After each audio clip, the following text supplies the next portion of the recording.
Good morning, MACPA.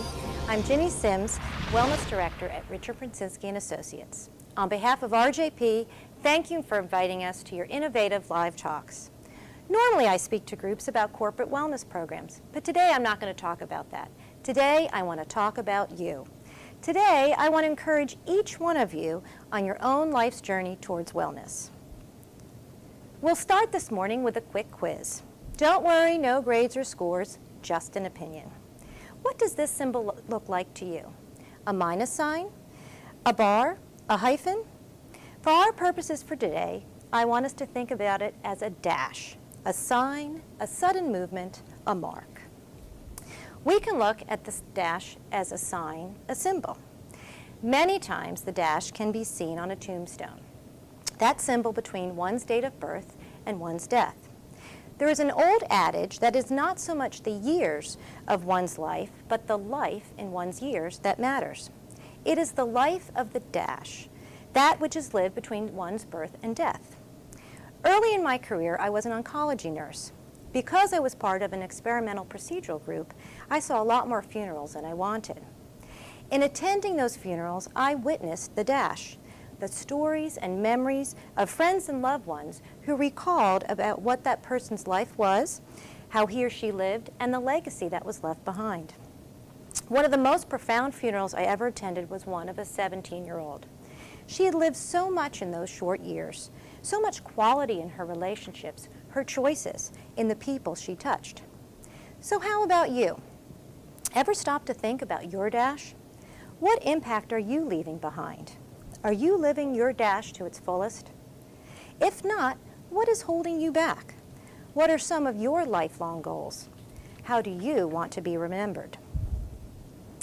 Another way to look at the dash is as a sudden movement, the sprint, the 100-meter dash. For most of us, we think life is a marathon. Keep going until the end. How many of us say to ourselves, once I finish this, then I will do that?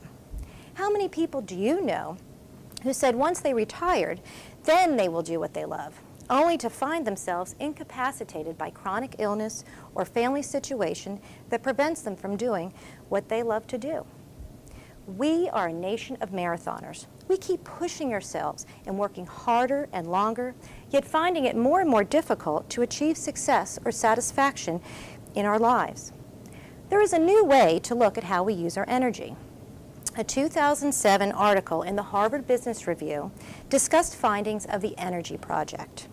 The researchers, Schwartz and McCarthy, hypothesized that life is a series of sprints and recoveries, that we do something for a while and then we need recovery, a little bit more energy, and then recovery. And that establishing specific rituals, behaviors that are intentionally practiced and precisely scheduled so that they become automatic and unconscious in the way we live our lives, we can renew and expand our energy and build our physical, emotional, and mental resilience. The rituals vary, but are geared to simple practice to renew the 4 dimensions of personal energy. The rituals may include taking a brief break after a specific time, like 3 minutes away after spending maybe 60 to 90 minutes at your desk, expressing appreciation to others, reducing interruptions and controlling the electronic voices in our lives, so it's having specific times to do your voicemail or emails checks, and spending time on activities that you do best and that you really enjoy. Now, you might not be able to quit your job and paint on the French Riviera, but you could enroll in an art class. We all have stressors and things that will keep wearing at us and demanding us to keep going and going and going. The 4 key dimensions of one's life, emotions, mind, body, and spirit, can be systematically expanded and renewed when we remember that life is a series of sprints and recoveries. The recoveries are what provides the resilience for us to continue.